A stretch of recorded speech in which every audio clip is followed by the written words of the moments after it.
નમસ્કાર વિદ્યાર્થી મિત્રો, ધોરણ 10 વિષય ગુજરાતી પાઠ 2 રેસનો ઘોડો સ્વાધ્યાય સોલ્યુશન. જો વિદ્યાર્થી મિત્રો ચેનલ સબસ્ક્રાઈબ ન કરી હોય તો સબસ્ક્રાઈબ કરો, લાઇક કરો, કોમેન્ટ કરો અને શેર કરવાનું ભૂલતા નહીં. તો આપણે પ્રકરણ નંબર 2 રેસનો ઘોડો સ્વાધ્યાય સોલ્યુશન વિદ્યાર્થી મિત્રો જોશું.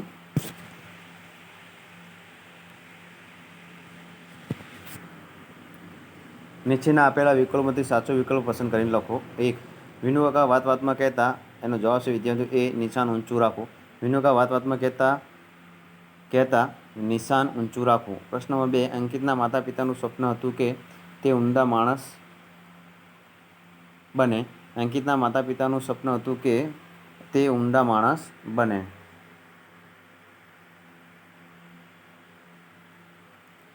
નીચેના પ્રશ્નોના એક વાક્યમાં ઉત્તર આપો. પ્રશ્ન નંબર 1. અમેરિકામાં રહેતા ડૉક્ટર સ્વરૂપ પાસે કોના માટે સમય નથી? એનો જવાબ છે વિદ્યાર્થી મિત્રો ઉત્તર. અમેરિકામાં રહેતા ડૉક્ટર સ્વરૂપ પાસે પોતાના માતા પિતા માટે સમય નથી. પ્રશ્ન નંબર 2 વિદ્યાર્થી મિત્રો, અંકિતને પરીક્ષામાં ઉત્તીર્ણ થવાની ખુશીમાં કયા પુસ્તકો ભેટમાં મળ્યા હતા? એનો ઉત્તર છે વિદ્યાર્થી મિત્રો, અંકિતને પરીક્ષામાં ઉત્તીર્ણ થવાની ખુશીમાં રામાયણ મહાભારતની બાલકથાઓના પુસ્તકો ભેટ મળ્યા હતા.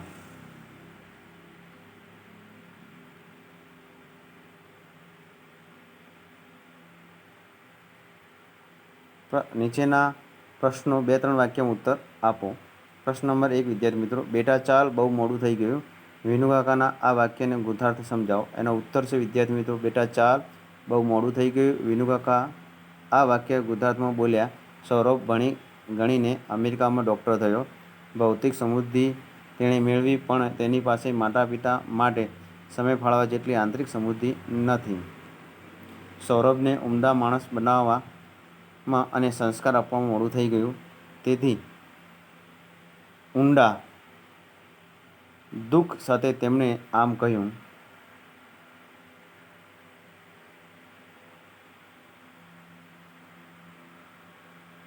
પ્રશ્ન નંબર 2 વિદ્યાર્થી મિત્રો, હવે અમેરિકા ક્યારે જશો? પ્રશ્નના ઉત્તરમાં વિનુકાકાની પ્રતિક્રિયા તમારા શબ્દોમાં વર્ણવો. ઉત્તર છે વિદ્યાર્થી મિત્રો, હવે અમેરિકા ક્યારે જશો? એવા નીનાબેનના પ્રશ્નના ઉત્તરમાં વિનુકાકા માથું ધુણાવી ચૂપ રહ્યા.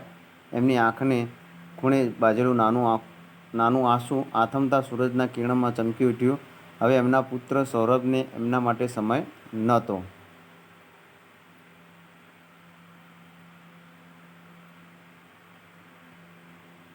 નીચેના પ્રશ્નોના 10-12 વાક્યમાં મુદ્દાસર ઉત્તર લખો.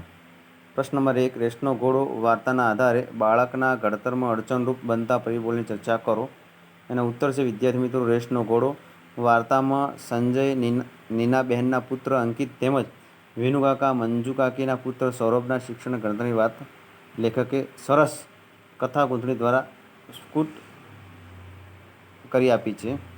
વિનુકાકા પોતાના પુત્ર સૌરભને સાથે અંકિત પણ રેસ ઘોડાની જેમ શિક્ષણની સ્પર્ધાત્મક રેસમાં જોતરે છે. ખુદ મંજુકાકીને પણ અંદેશો છે કે એમના પતિની આક્રમકતા સૌરભના વ્યક્તિત્વને કુંઠિત કરી નાખશે. નીનાબહેન શિફ્ટપૂર્વક અંકિતને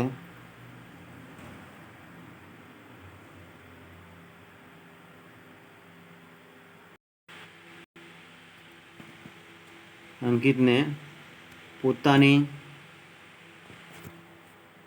તરફ લઈને એનું બાળપણ એને પાછું મળે એ માટે કરતું બધું જ કરે છે. આમ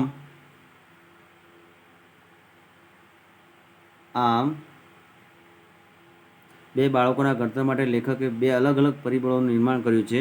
વિનુકાકા સૌરભને રેસના ઘોડાની જેમ એના સ્વાતંત્રતા અને બાળપણને ભોગે પોતાના વિચારો લાડીને ડૉક્ટર બનાવે છે. સૌરભ પાસે પૈસા છે પણ મા બાપ માટે પ્રેમ, સમય કે ફરજ નથી. બીજી બાજુ નીનાબહેન અંકિતને એના સ્વતંત્રતા અને બાળપણ આપીને મા બાપ તરીકે કરવું જોઈએ તે બધું કરે છે.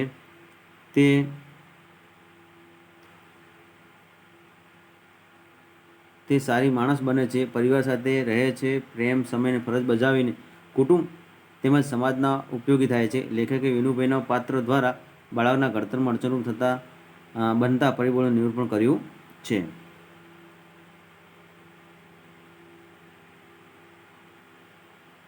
પ્રશ્ન નંબર 2, આખરે તો શિક્ષણનું ધ્યેય બાળકના ઉમદા માણસ બને તે જ છે.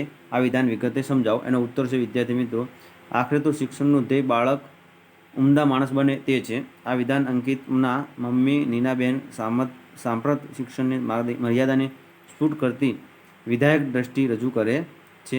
નીનાબેન પોતાના પુત્ર અંકિતને ગુણ પ્રાપ્ત કરવાના શૈક્ષણિક ભારણથી ઉગાર્યો. એની આંતરિક શક્તિઓને સહજ રીતે ખીલે તે માટે સ્વતંત્રતા, પ્રેમ, હૂંફ આપ્યા અને સાથે રહીને બાળ સહજ રમતો રમવાની છૂટ આપી. રામાયણ, મહાભારતની બાળકથાઓ વંચાવી. કૌટુંબિક ભાવના તેમજ દેશપ્રેમ જેવા સંસ્કારના સિંચન કર્યું. બાળકને અંકિતને ટોકતા રહેવાનું, ઉતારી પાડવાનું કે પોતાના વિચારને વ્યક્ત કરવાનું સાધન ન બનાવ્યું અને કુદરતી રીતે ખીલવાનું વાતાવરણમાં તરીકે પૂરું પાડ્યું. નીનાબહેન માનતા હતા કે ભવિષ્યની શૈક્ષણિક કારકિર્દી માટે બાળકને જ નિર્ણય કરવા દેવો જોઈએ.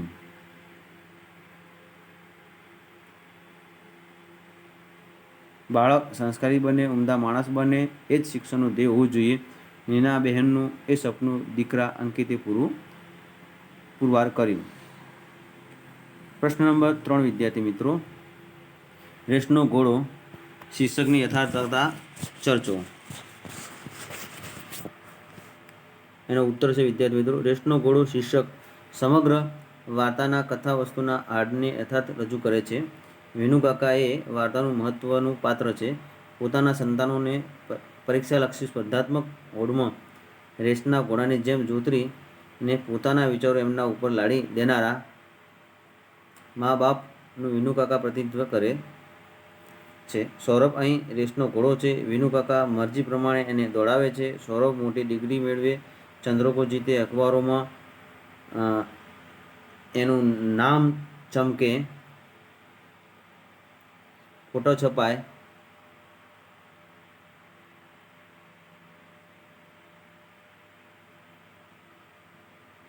એવું વિનુકાકા ઈચ્છે છે. એમાં સૌરભ ઊણો ઉતરે છે. ઓછા માર્ક્સ આવે તો વિનુકાકા એના ટોકતા ઉતારી પાડતા. એમાં તેમની મહેનત સફળ થઈ. સૌરભ રેસનો ઘોડાની જેમ પ્રથમ આવ્યો. તે અમેરિકામાં ડૉક્ટર થયો અને ત્યાંની મોટી હોસ્પિટલમાં કામે લાગી ગયો. એની નામના વધી વિશાળ બંગલો, કાર જેવી અનેક ભૌતિક સંપત્તિ મેળવી, પરંતુ જીવવા માટે જરૂરી સંવેદના ગુમાવી. મા બાપ સાથે વાત કરવાનો અને એમને સમજવાનો કે સહારો થવાનો એની પાસે સમય ન હતો. આમ સૌરભ શિક્ષણ ક્ષેત્રે રેસનો ઘોડો જીતી ગયો, પણ સંસ્કાર ક્ષેત્રે તે હારી ગયો. આ દ્રષ્ટિએ રેસનો ઘોડો શીર્ષક યથાર્થ છે. જો વિદ્યાર્થી મિત્રો ચેનલ સબસ્ક્રાઈબ ન કરી હોય તો સબસ્ક્રાઈબ કરો, લાઇક કરો અને શેર કરવાનું ભૂલતા